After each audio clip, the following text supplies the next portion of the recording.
Muy bien, buenas noches a todos. Hace un momento estábamos exponiendo este estudio, solamente que hubo una pequeña falla técnica, o yo creía que había una falla técnica, después me di cuenta que no. Sin embargo, pusimos en pausa la lección, así que vamos a volverla a dar. Trataré de todo modo de hacer, tener un resumen en realidad, para no hablar todo lo que mencioné, pero poder terminar la última parte, ¿verdad?, que teníamos por ahí pendiente. Estamos viendo el tema de la oración eficaz. La oración eficaz, basado en el texto de Santiago 5:16, donde al final dice: la oración eficaz del justo puede mucho. Quiero comenzar en esta ocasión, algo que no comencé en la otra publicación, diciendo lo que un hermano nuestro escribió acerca de la oración. Este hermano se llama Alan Webster y dijo: la cosa más grande que cada miembro de la iglesia puede hacer por su congregación es orar por ella. El más grande fervor que todo oyente puede hacer por su predicador es orar por él. La más grande acción que todo seguidor de Cristo puede hacer por sus ancianos es orar por ellos. Y yo agrego, el mayor punto que puede un cristiano hacer por sus diáconos es orar por ellos. Bueno, eso es algo que dijo el hermano, y yo le agregué esta parte nada más, porque la oración, hermanos, como dice Santiago 5:16, puede mucho, pero no cualquier oración. Dice aquí, amigos y hermanos, que es la oración eficaz. Eficaz, como usted sabe, significa eficiente. Significa que tiene efecto, que tiene en realidad un resultado positivo. Esa es la oración eficaz, eficiente, que tiene un buen resultado. Pero, ¿qué vamos a decir de esto? Para que la oración eficaz sea, o más bien para que la oración sea eficaz y pueda mucho, entonces nosotros tenemos que ver cómo es una oración eficaz. Y bueno, aunque ahí mismo dice que la oración eficaz del justo, bueno, ahí hay una cosa importante, que aquel que quiera hacer una oración eficaz, bueno, tiene que ser un hombre o una mujer justa, es decir, alguien que ame a Dios, alguien que sirva a Dios, pero de eso hablaremos en otra ocasión. El tema de la oración es un tema bastante amplio, hermanos, pero en este caso vamos a hablar solamente un poco, así que este tema le he puesto por título la oración eficaz, parte 1. Bien, pero vamos a hacer la siguiente pregunta. ¿Cómo es la oración eficaz? Bueno, en primer lugar, hermanos, la oración eficaz es aquella que es dirigida al Padre. Bueno, cuando decimos que la oración eficaz es dirigida al Padre, debemos saber que el Dios Todopoderoso de la Biblia está conformado por tres personas o tres personalidades. Es un poquito difícil para algunos el entender o el aceptar más bien que son tres personas, pero no son personas físicas, sino espirituales.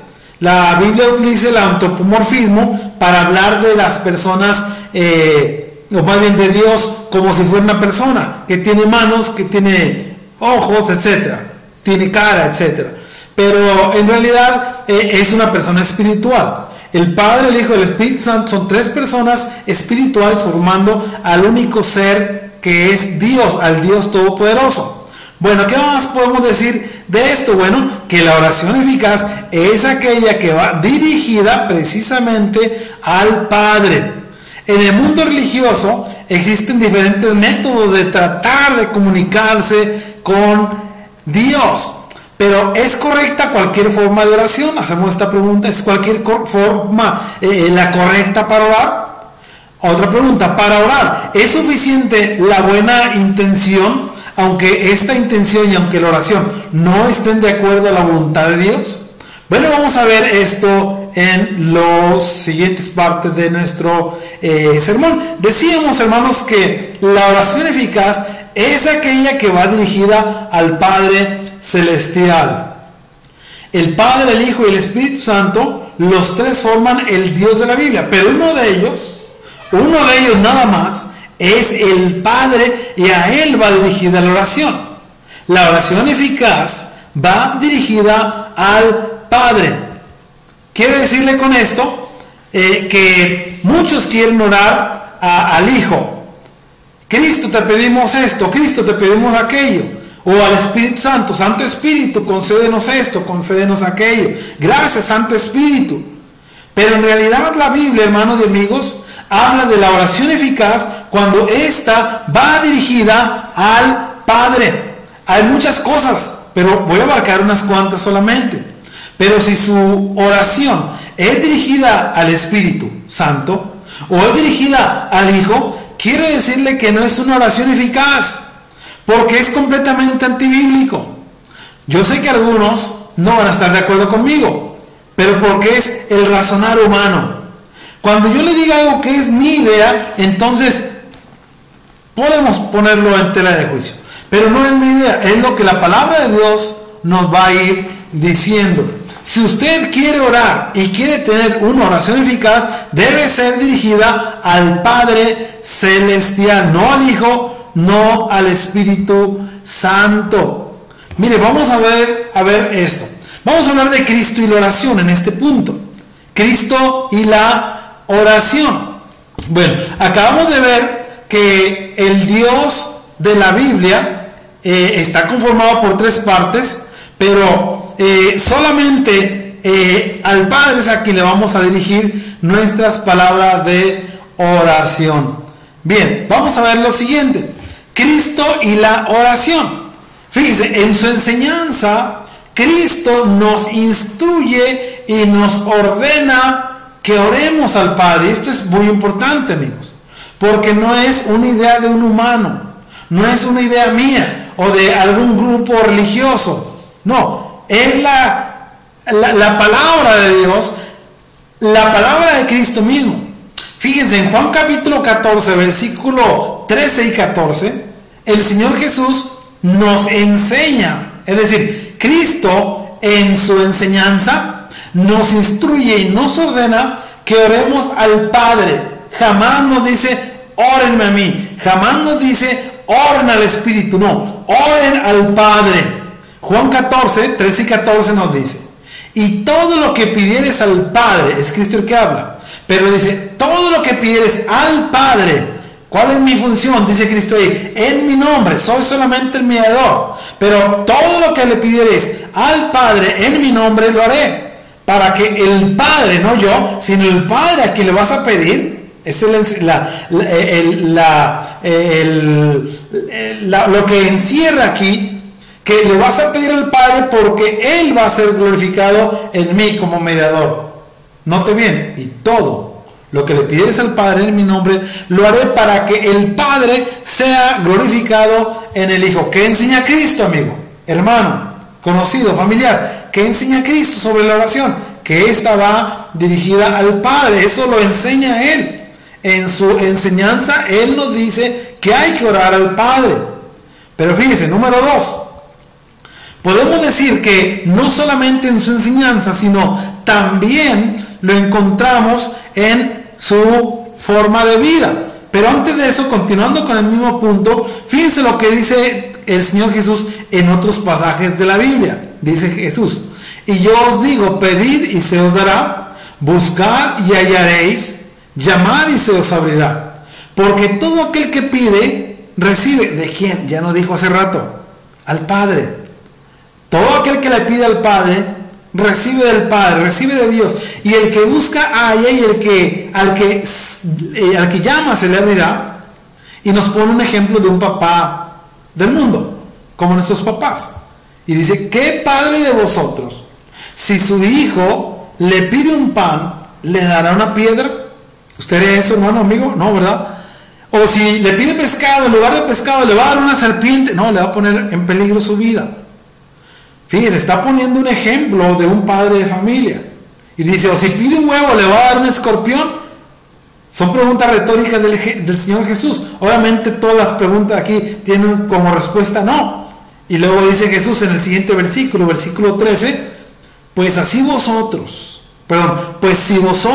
siendo malos, sabéis dar buenas dádivas a vuestros hijos, cuánto más vuestro Padre Celestial dará el Espíritu a quienes, a los que se lo pidan. Note usted bien que Cristo en su enseñanza nos instruye a que oremos al Padre, nunca a sí mismo, nunca al Espíritu, mucho menos a otro personaje bíblico, o fuera de la Biblia aún menos todavía, ¿verdad? Eso es en cuanto a su enseñanza. Recuerda, estamos viendo la oración eficaz, y la oración eficaz es aquella que va dirigida al Padre. Continuamos. Vamos a considerar que en alguna ocasión el Señor Jesús está junto a unos ladrones, y esta parte vamos a considerarla porque vamos a considerar aquí algunos argumentos que la gente tiene para justificar una oración a Cristo, pero ninguna de ellas tiene valor, ninguna de ellas tiene poder.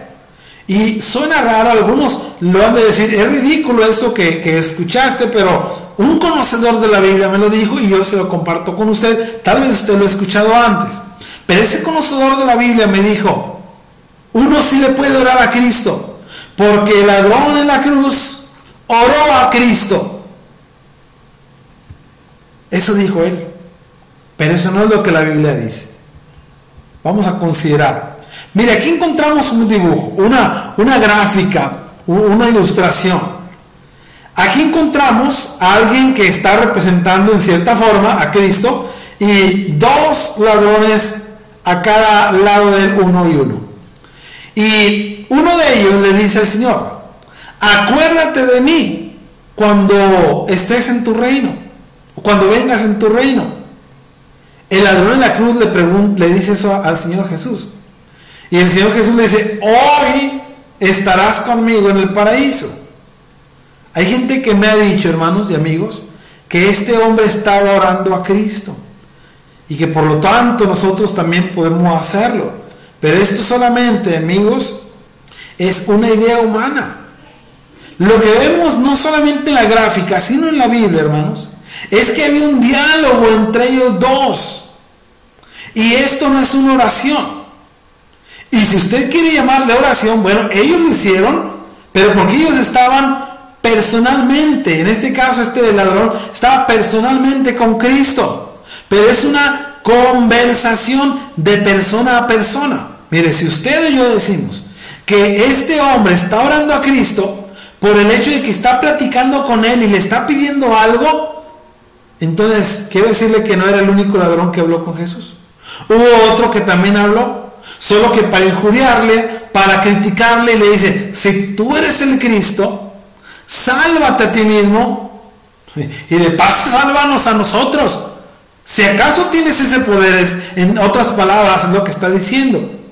Entonces, si el ladrón en la cruz que le dijo, acuérdate de mí cuando vengas en tu reino, estaba orando, entonces el otro también estaba orando, solo que uno para pedirle y otro para criticarle. Es totalmente ridículo. Si decimos que un ladrón estaba orando a Jesús, entonces el otro también. Pero mire, qué forma de oración. No puede ser posible. Así que ese argumento es tirado a la basura por la misma Biblia.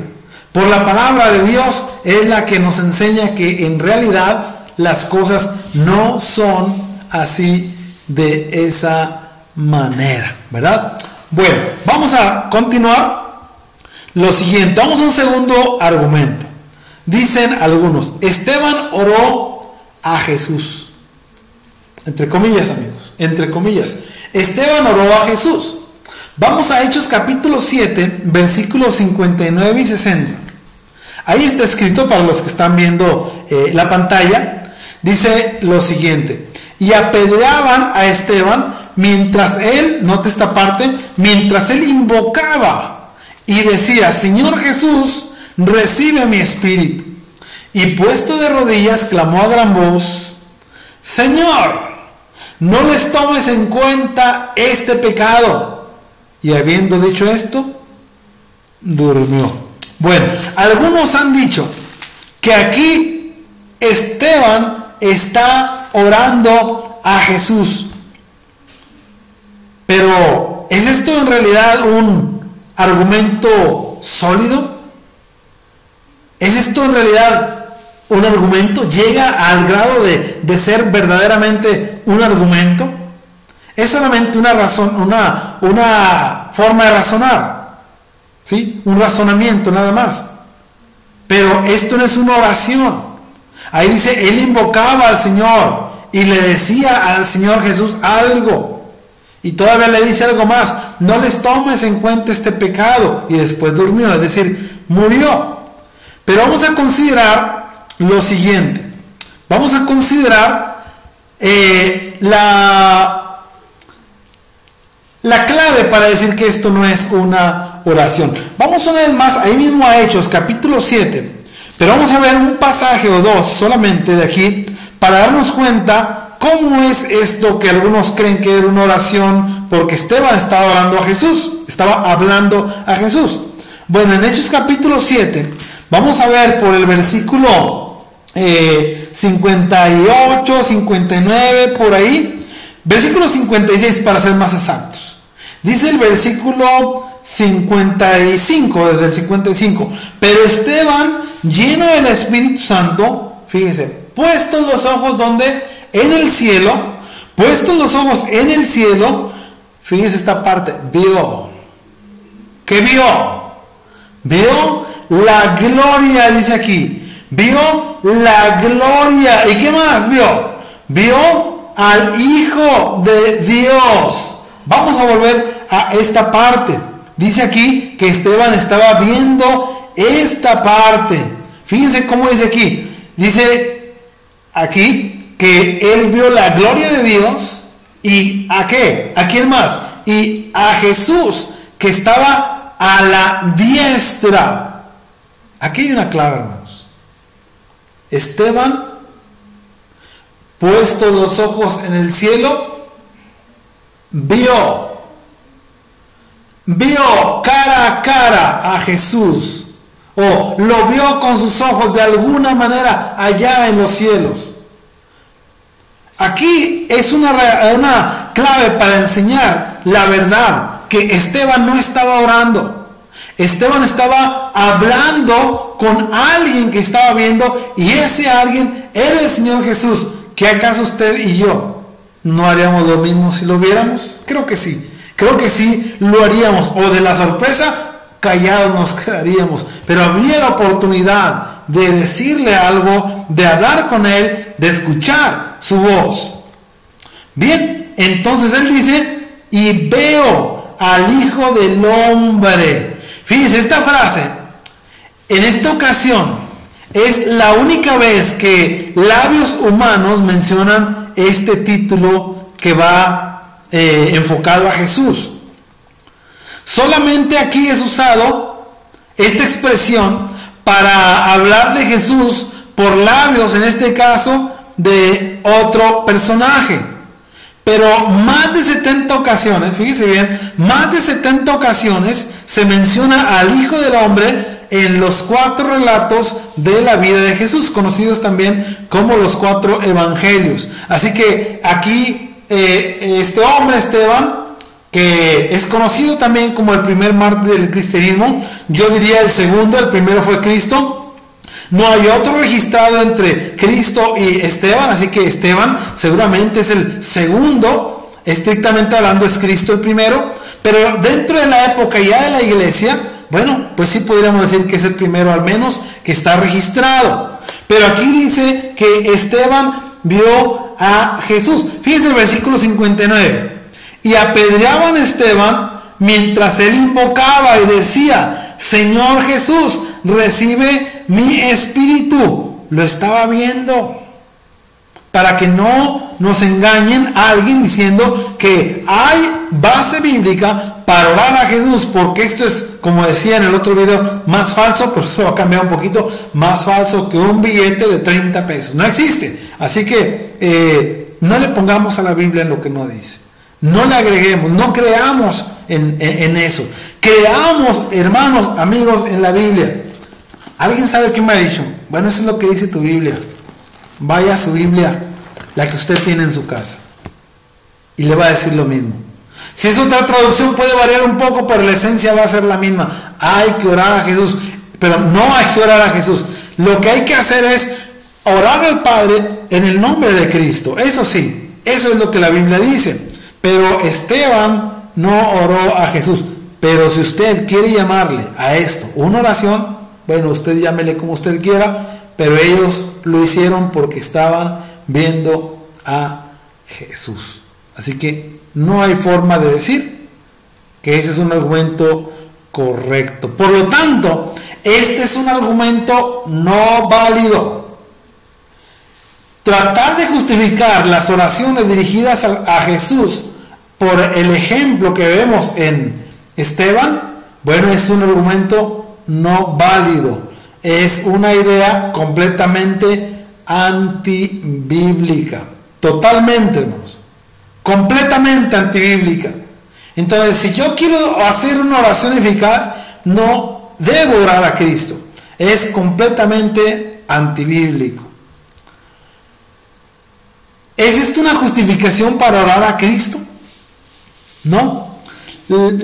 Vamos a considerar ahora, allá segunda carta, a los Corintios capítulo 12. Vamos a ver esta parte en segunda a los Corintios capítulo 12. Fíjense cómo dice aquí la escritura. Ahora, el tercer argumento es, entre comillas, podemos orar a Jesús o a Cristo porque el apóstol Pablo oró a Jesús. Entre comillas, no lo deje a un lado esto que le digo. Note bien, no es mi palabra, es lo que la palabra de Dios me va a decir. Fíjense cómo dice ahí en el capítulo 12, segunda a los Corintios. Vamos a ver, fíjense cómo dice el versículo 8, desde el 7.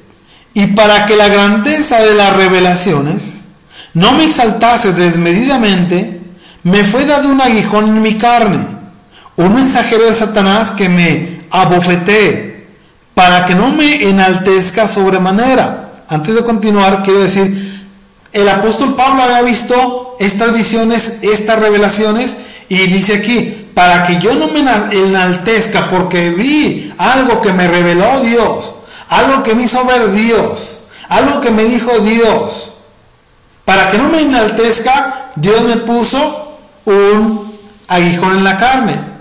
Esto es muy probable que se refiera a una enfermedad del apóstol Pablo, que algunos creen que pudo haber sido una enfermedad de los ojos, porque allá en Hechos capítulo 20, cuando se despide de los hermanos de Mileto, él dice, yo estoy seguro que algunos de ustedes seguramente darían sus ojos por mí. Y hay otro pasaje, si mal no recuerdo, que dice eso.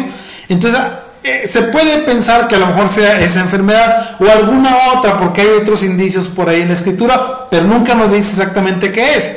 Y Pablo dice, para que no me enaltezca sobremanera, me ha puesto Dios un aguijón en la carne. Y fíjense el versículo 8, respecto a lo cual 3 veces he rogado al Señor. Cuando dice Señor, aquí se refiere a Jesucristo.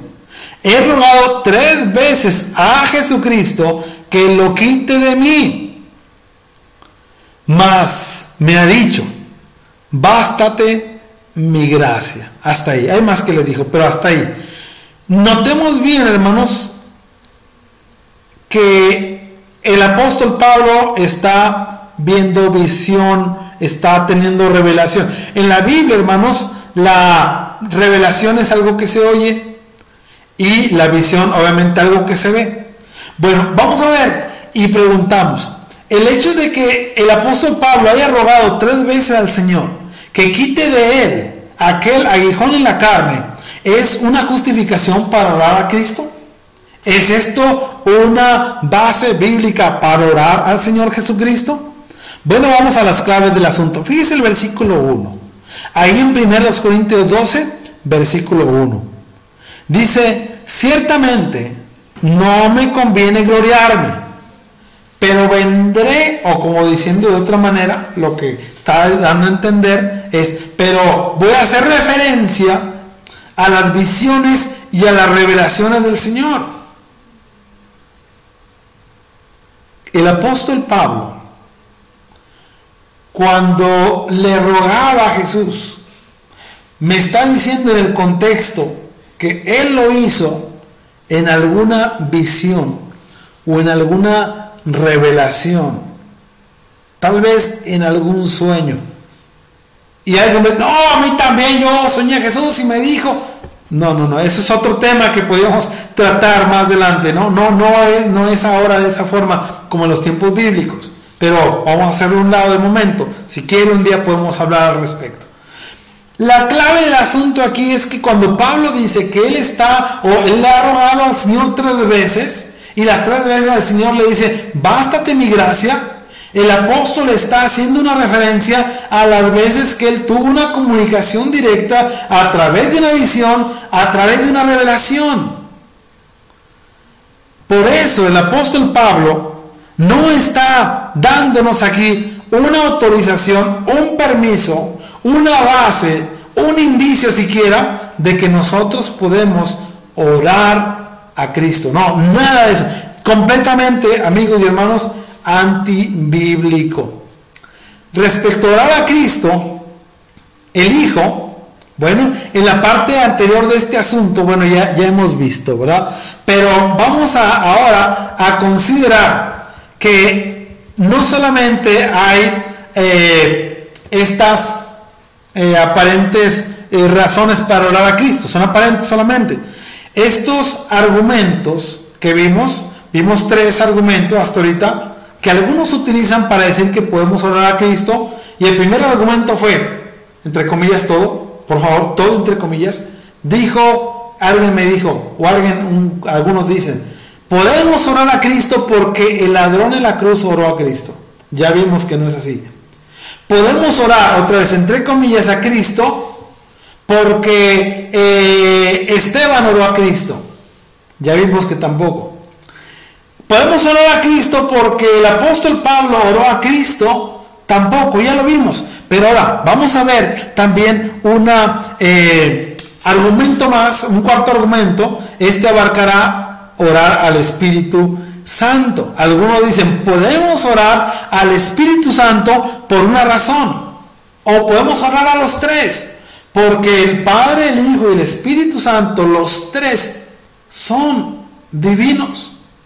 Y los 3 están oyendo las oraciones. Bueno, eso es muy cierto. No podemos decir que no.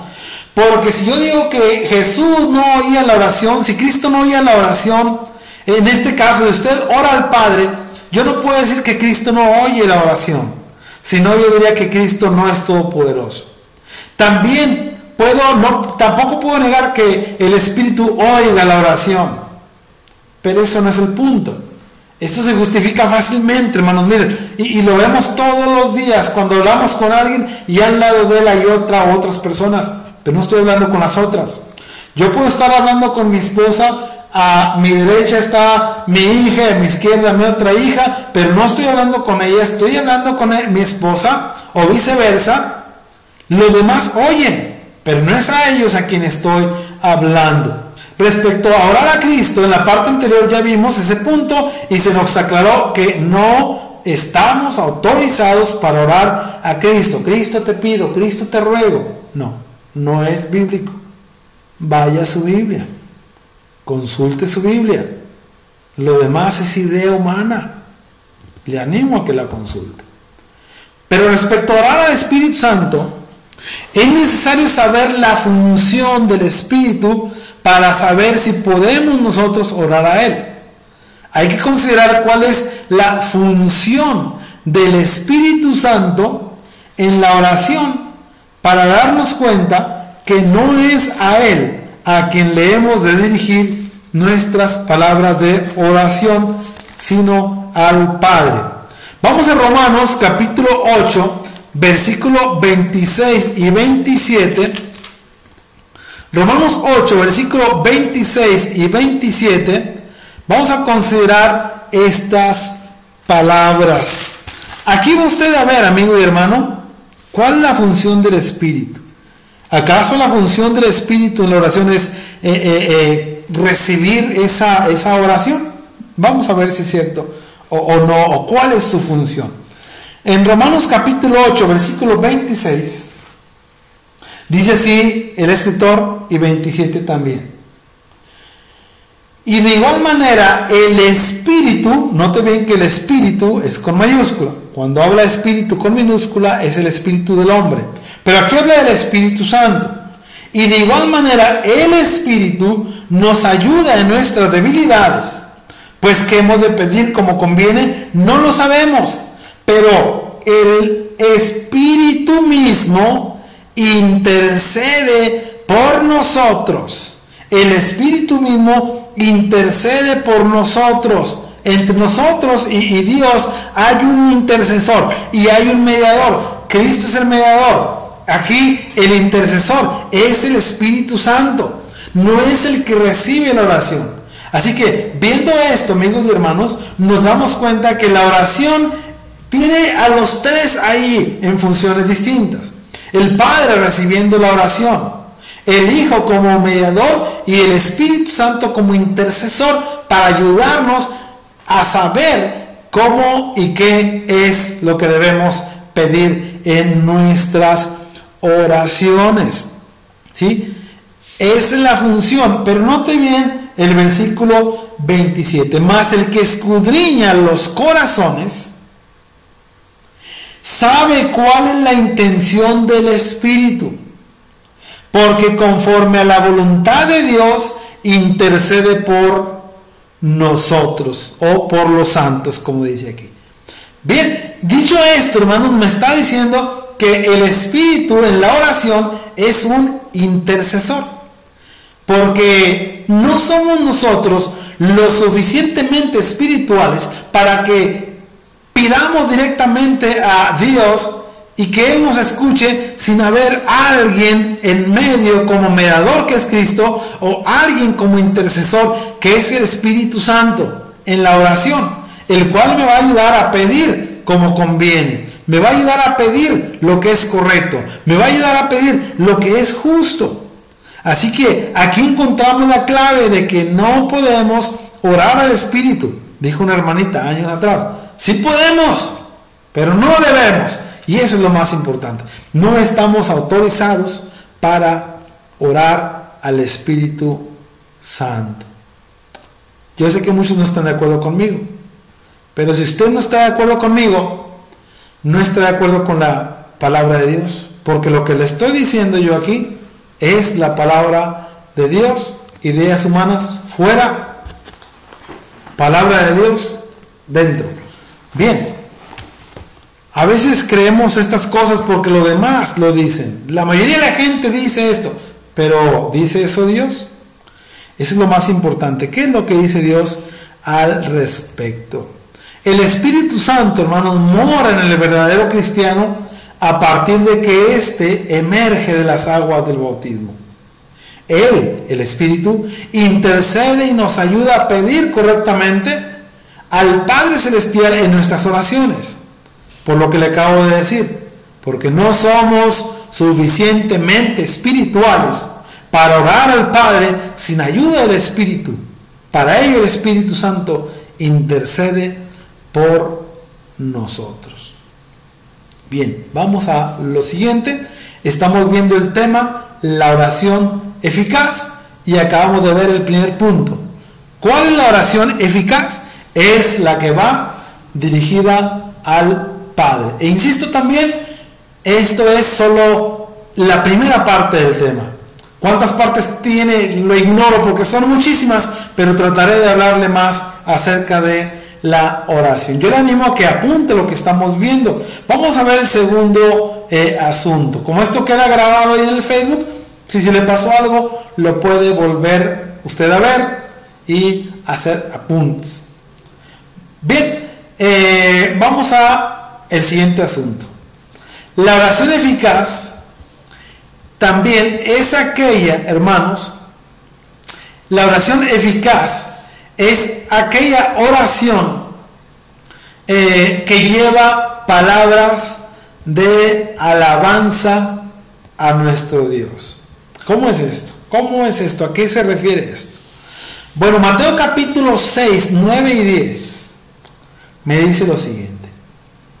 Fíjese bien, una oración eficaz lleva palabras de alabanza, palabras de júbilo para nuestro Dios.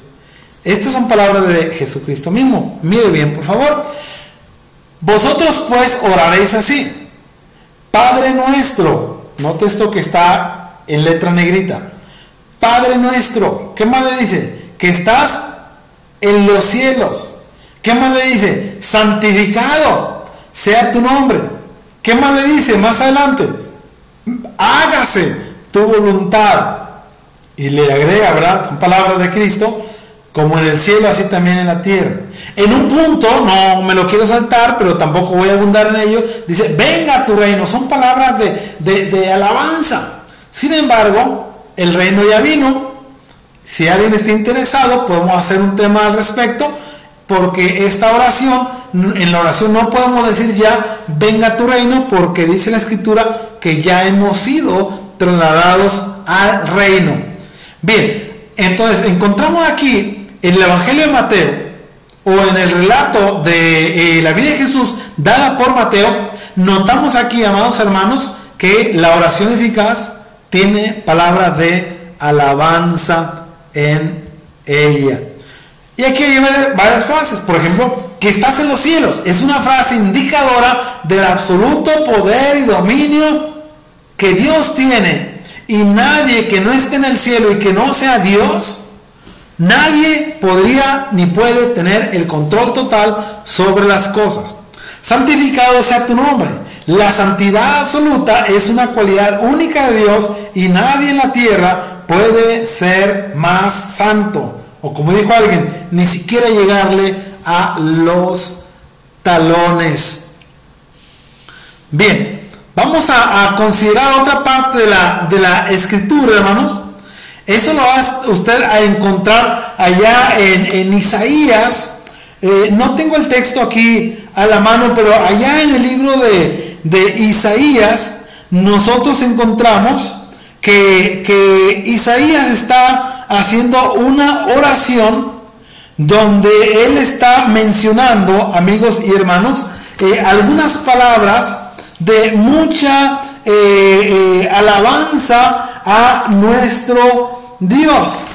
Ahí está orando, si mal no recuerdo, es Ezequías, el rey Ezequías, y él usa estos términos. Dice: Dios de los cielos. Esta frase es muy similar a la que Cristo mismo usó, solo que con otras palabras, cuando dijo Padre nuestro que estás en los cielos.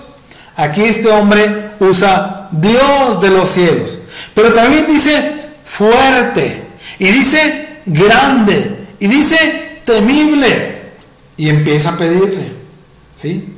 Entonces la oración eficaz es aquella que contiene palabras de alabanza a nuestro Dios. Ve usted aquí esta gráfica. Aquí vemos que otro personaje, creo que este sí es Ezequías, dice estas palabras. Dice: Jehová de los ejércitos. Está orando. Y luego dice: Dios de Israel. Y le dice: que moras entre querubines. Y luego le dice: solo tú eres Dios de todos los reinos de la tierra. Y luego termina diciendo: tú hiciste los cielos y la tierra. Bien, todas estas cosas son palabras de alabanza, son palabras de adoración que está diciendo este personaje en plena oración, Y nosotros podríamos usar estas u otras palabras que también sean, amigos y hermanos, de alabanza a Dios en la oración. no es la finalidad adular a Dios. Esto no sirve adular a Dios. Solamente le vamos a decir lo que es verdad. Dios de Israel, Dios del cielo, que moras en las alturas.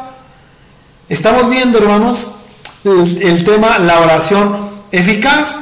Y quiero decirle que la oración eficaz es aquella que va, o que contiene en este caso, palabra de alabanza al Padre Celestial. Hemos visto algunas, pero usted puede decirle otras: eterno creador, Dios del universo, Padre Celestial, y agradecer. Eso lo veremos en la siguiente parte del tema. Esto es solamente la parte número 1. Así que ya estamos por terminar el tema, o la primera parte, la oración eficaz. Y vimos que la oración eficaz es aquella, hermanos y amigos, que va dirigida al Padre, pero también es aquella que contiene palabras de alabanza al Padre Celestial. Eso es, hermanos, lo que podemos decir de este tema hasta el momento, pero hay mucho más que vamos a tratar de incluir cuando nosotros demos la segunda parte de este tema, hermanos. Así que Dios nos bendiga y que sea Él el que nos dé la sabiduría para orar. Amigos, vecinos, familiares, quiero que lo escuchen bien, atentamente todo esto que vimos, considérenlo, no sea que sus oraciones o mis oraciones no sean eficaces. Que el Señor bendiga su palabra y a cada uno de ustedes.